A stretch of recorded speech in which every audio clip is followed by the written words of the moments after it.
आजचा दिवस महाराष्ट्रातील शेतकऱ्यांसाठी आनंदाचा ठरला असून शेतकऱ्यांच्या खात्यामध्ये 3,000 रुपये जमा झाले आहेत। नमो शेतकरी योजनेअंतर्गत महाराष्ट्रातील लाखो शेतकऱ्यांच्या खात्यामध्ये डायरेक्ट बेनिफिट ट्रान्सफरच्या माध्यमातून पैसे जमा होण्यास सुरुवात झाली।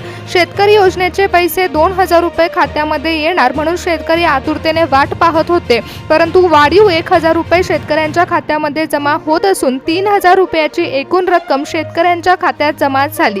केंद्र सरकार आणि राज्य सरकारने मिळून बळीराजासाठी निर्णय घेतला आणि तब्बल 15 जिल्ह्यांमध्ये आज हप्ता सोडण्यास सुरुवात झाली। दुपारी 2 वाजल्यापासून शेतकऱ्यांच्या खात्यामध्ये पैसे जमा होत आहेत। तर शेतकरी बांधवांनो, जून महिना म्हणजेच बळीराजाच्या दृष्टीने एक नव्या आशेचा महिना असतो आणि याच महिन्यामध्ये खत खरेदी करायची आणि बियाणांची सोय देखील करायची असते। त्याच वेळी खात्यामध्ये नमो शेतकरी योजनेच्या हप्त्याला मंजुरी देण्याचा निर्णय घेण्यात आला आहे। शेतकऱ्यांसमोर नवीन संकट उभी राहिली आहेत, कारण हवामान विभागाच्या अंतर्गत सूत्रांनी सांगितलेलं आहे की यंदा जून आणि जुलै महिना कोरडा राहणार आहे। कोरडा दुष्काळ पडण्याचे दाट संकेत आहेत आणि याच वेळी केंद्र सरकारने महाराष्ट्रातील शेतकऱ्यांना आर्थिक मदत देण्याचा निर्णय घेतला। त्यामुळे 1,000 रुपये वाढीव रक्कम जी खात्यामध्ये जमा होत आहे ती केंद्र सरकारकडून मिळालेली आहे। नरेंद्र मोदी साहेबांनी जेव्हा दिल्लीमधून घोषणा केली तेव्हाच मंत्रालयामध्ये शेतकऱ्यांची विशिष्ट यादी बनवण्यात आली। कोरड्या दुष्काळाचा सामना करण्यासाठी शेतकऱ्याला आर्थिक बळ देत सरकारने 1,000 रुपये वाढीव रक्कम खात्यामध्ये जमा करण्याचा निर्णय घेतला आहे। 1,000 रुपयाची रक्कम ही फक्त महाराष्ट्रातील 15 जिल्ह्यांमध्ये वितरित होत आहे। आज 15 जिल्ह्यांमध्ये हप्ता वाटप पार पडत आहे, तर उद्या उरलेल्या जिल्ह्यांमध्ये पैसे जमा होणार आहेत। परंतु ज्या शेतकऱ्यांना उद्या पैसे मिळणार आहेत त्यांना फक्त नमो शेतकरी योजनेचा 2,000 रुपयाचा हप्ता मिळेल। त्यामुळे आज कोणत्या 15 जिल्ह्यातील शेतकऱ्यांना वाढीव हप्त्याचा लाभ मिळालेला आहे हे जाणून घ्या। कारण शेतकरी बांधवांनो, केंद्र सरकारच्या पीएम किसान सन्मान निधी योजनेच्या धर्तीवरतीच महाराष्ट्र सरकारने नमो शेतकरी महासन्मान निधी योजना सुरू केली होती।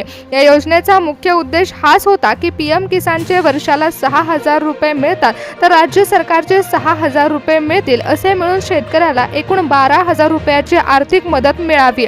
परंतु यावेळी बदलतं वातावरण आणि अवकाळी संकटांमुळे 2,000 रुपयाची रक्कम ही वाढवून देण्याचा निर्णय सरकारने घेतला।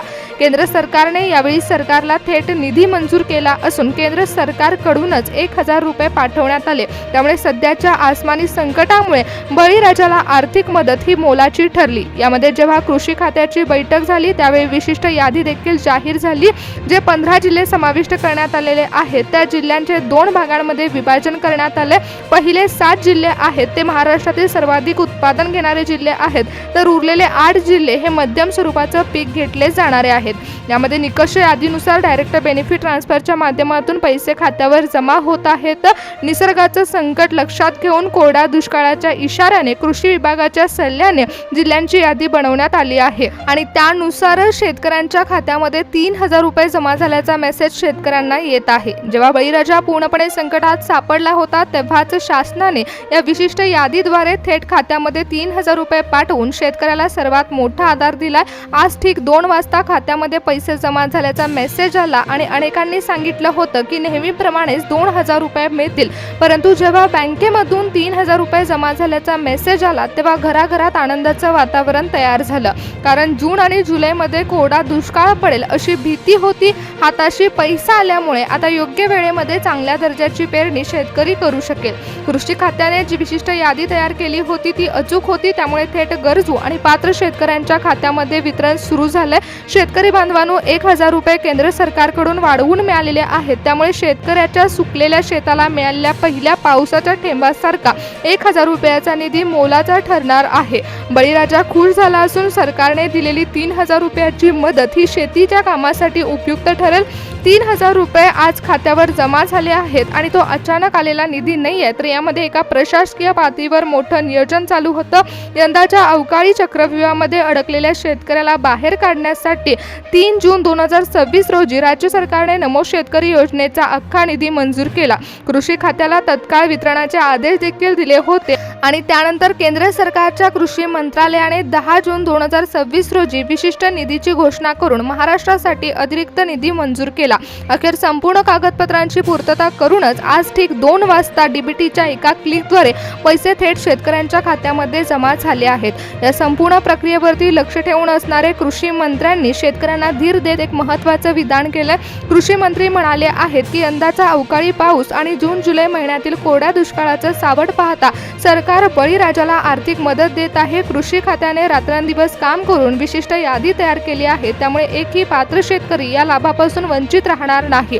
पुढच्या 72 तासामध्ये सर्व शेतकऱ्यांच्या खात्यावर हा लाभ वितरित होणार आहे। परंतु हे पैसे जमा होत असताना जी केंद्र सरकारकडून आलेली वाढीव रक्कम आहे ती फक्त महाराष्ट्रातील 15 जिल्ह्यांमध्ये वितरित केली जाणार आहे। त्याचप्रमाणे राज्याचे मुख्यमंत्री देवेंद्र फडणवीस साहेब यांनी देखील निधी वाटपावरती बोलताना उत्तर दिले की फडणवीस साहेब म्हणाले आहेत की आम्ही जेव्हा नमो शेतकरी योजना सुरू केली होती तेव्हा शब्द दिला होता की महाराष्ट्रातील शेतकऱ्याला जेव्हा गरज पडेल तेव्हा सरकार आर्थिक मदत देईल। त्यामुळे 3000 रुपयाचा हप्ता ऐन पेरणीच्या काळामध्ये शेतकऱ्यांच्या खात्यामध्ये वितरित होत आहे। नरेंद्र मोदी साहेब यांनी नुकतीच दिल्लीमधून एक मोठी घोषणा केली आहे। मोदी साहेब म्हणाले आहेत की जोपर्यंत माझ्या देशाचा शेतकरी समृद्ध होत नाही तोपर्यंत देशाचा विकास अपूर्ण आहे। त्यामुळे मोदी साहेबांनी स्पष्ट केले की जागतिक पातळीवर खतांच्या आणि बियाणांच्या किमती कितीही वाढल्या तरी देशभरातील गरीब शेतकऱ्याच्या खिशावर कधीही भार पडणार नाही। म्हणूनच केंद्र सरकारने थेट 1000 रुपयाची मदत वितरित करण्याचा निर्णय घेतला असून आज शेतकऱ्यांच्या खात्यावर पैसे जमा व्हायला सुरुवात झाली। बाजारामध्ये बियाणांचे दर वाढलेले आहेत, त्यामुळे हप्ता थेट खात्यात सोडल्यामुळे शेतकऱ्याला कोणापुढे हात पसरवण्याची गरज भासणार नाही। सरकारने अखेर डीबीटीचं बटन दाबलं असून शेतकऱ्यांच्या खात्यामध्ये 3000 रुपये जमा झाले आहेत। शेतकरी बांधवांनो, पहिल्या टप्प्यामध्ये सरकारने अशा 7 जिल्ह्यांची निवड केली आहे जिथे अवकाळी पावसामध्ये पिकांचं प्रचंड नुकसान झाले आणि जून महिन्यात पेरणीसाठी शेतकरी पूर्ण हवालदिल झाले आहेत। या 7 जिल्ह्यांमध्ये आज ठीक 2 वाजता 3000 रुपयांचं वितरण झालं। त्यामध्ये सर्वात पहिलं नाव येतं ते म्हणजे बीड जिल्ह्याचं। बीडमध्ये ऊसतोड कामगार आणि लहान शेतकऱ्यांचा जिल्हा आहे जिथे संभाव्य कोरड्या दुष्काळाच्या सावटीमध्ये बीडमधील बळीराजाला हप्ता आणि पेरणीची ताकद ही 3000 रुपयाच्या हप्त्यामुळे मिळाली आहे। तसेच जालना जिल्ह्यामध्ये मोसंबीचा जिल्हा म्हणून ओळखला जाणारा जिल्हा आहे। जालन्यात यंदा पाणी टंचाईचं मोठं संकट आहे आणि या 3000 रुपयामुळे शेतकऱ्याला आता मोठा आर्थिक आधार मिळत आहे। छत्रपती संभाजीनगर मराठवाड्याचं मुख्य केंद्र। अवकाळी पावसाने मोसंबी आणि कापसाचं मोठ्या प्रमाणात नुकसान झालं होतं, परंतु आज पैसे जमा झाल्यामुळे शेतकरी खुश झाले। सोलापूरमध्ये कोरड्या दुष्काळाची सर्वात जास्त भीती आहे। या जिल्ह्यांमध्ये आज सर्वात जास्त निधी वर्ग करण्यात आला जेणेकरून शेतकरी खताची खरेदी करू शकतील। सातारा भागामध्ये दुष्काळाचे चटके सोसणाऱ्या मान, खटाव यासारख्या तालुक्यांमध्ये आज 3000 रुपये जमा झाल्याचा मेसेज शेतकऱ्यांना आला। कोल्हापूरमध्ये मुसळधार पावसाचा जिल्हा आहे, पण यंदा हवामान लहरींमुळे वातावरण बिघडू शकतं आणि इतर पिकांच्या मशागतीसाठी कोल्हापूर जिल्ह्यातील शेतकऱ्यांना देखील वाढीव हप्ता मिळत आहे। सांगली जिल्ह्यामध्ये बळीराजाच्या खात्यामध्ये 3000 रुपये जमा झाल्यामुळे पेरणी आणि बियाणांचा प्रश्न सुटला। शेतकरी मित्रांनो, पहिल्या 7 जिल्ह्यांमध्ये मेसेज आल्यानंतर पुढच्या काहीच तासात दुसऱ्या जिल्ह्यामध्ये देखील पैसे वाटपाचं काम सुरू झालं आणि त्यामध्ये 8 जिल्ह्यांमध्ये निधी वितरण झालेलं आहे। जून आणि जुलै कोरड्या दुष्काळावर मात करण्यासाठी नाशिकमधील कांदा आणि द्राक्ष पिकं घेणाऱ्या शेतकऱ्यांच्या खात्यावर 3000 रुपये जमा झाले। अहिल्यानगर भौगोलिकदृष्ट्या मोठा जिल्हा आहे। सर्वात जास्त निधी हा नमो शेतकरी योजनेचा या जिल्ह्यांमध्ये वितरित झाला। जळगावमधील केळी आणि कापूस उत्पादन घेणाऱ्या शेतकऱ्यांना 3000 रुपये नमो शेतकरी योजनेचे मिळाले आहेत। धुळेमधील कृषी खात्याच्या विशिष्ट यादीनुसार वाटप पार पडलं। लातूरमध्ये कोरड्या दुष्काळाशी लढण्यासाठी शेतकऱ्यांना आर्थिक मदत 1000 रुपयाची केंद्र सरकारकडून मिळाली। 2000 रुपये नमो शेतकरी योजनेचे आणि 1000 रुपये वाढीव हप्ता अशी 3000 रुपयाची मदत शेतकऱ्यांना मिळत आहे। सततच्या निसर्गाच्या लहरीपणाचा सामना करण्यासाठी शेतकऱ्यांच्या खात्यामध्ये 3000 रुपये जमा झाल्याचा मेसेज हा अमरावती जिल्ह्यातील शेतकऱ्यांना आला। कापूस आणि सोयाबीन पट्टा अवकाळी पावसामुळे नुकसानामध्ये अडकत होता आणि अमरावतीच्या शेतकऱ्यांच्या खात्यावर आज हप्ता वितरित झाल्यामुळे शेतकरी खुश झाले। यवतमाळमध्ये आसमानी संकटाशी लढणाऱ्या शेतकऱ्याच्या खात्यामध्ये राज्य सरकारने 2000 रुपये सोडले आणि केंद्र सरकारचे 1000 रुपये असे एकूण 3000 रुपये खात्यामध्ये जमा झाले। शेतकरी बांधवांनो, हे 15 जिल्हे आहेत जिथे बळीराजा आज खुश झाला आहे। दुपारी ठीक 2 वाजता पैसे खात्यात जमा होण्यास सुरुवात झाली। जेव्हा नरेंद्र मोदी साहेबांनी निधी पाठवला त्याचवेळी विशिष्ट यादीनुसार खात्यामध्ये पैसे जमा झाले आहेत। देवेंद्र फडणवीस साहेबांनी डीबीटीचं बटन दाबलं आणि पैसे जमा होण्यास सुरुवात झाली। 15 जिल्ह्यातील शेतकऱ्यांच्या खात्यावर नमो शेतकरी योजनेचा वाढीव हप्ता मिळालेला असून 3000 रुपयाची रक्कम डायरेक्ट बेनिफिट ट्रान्सफरच्या माध्यमातून जमा झाली।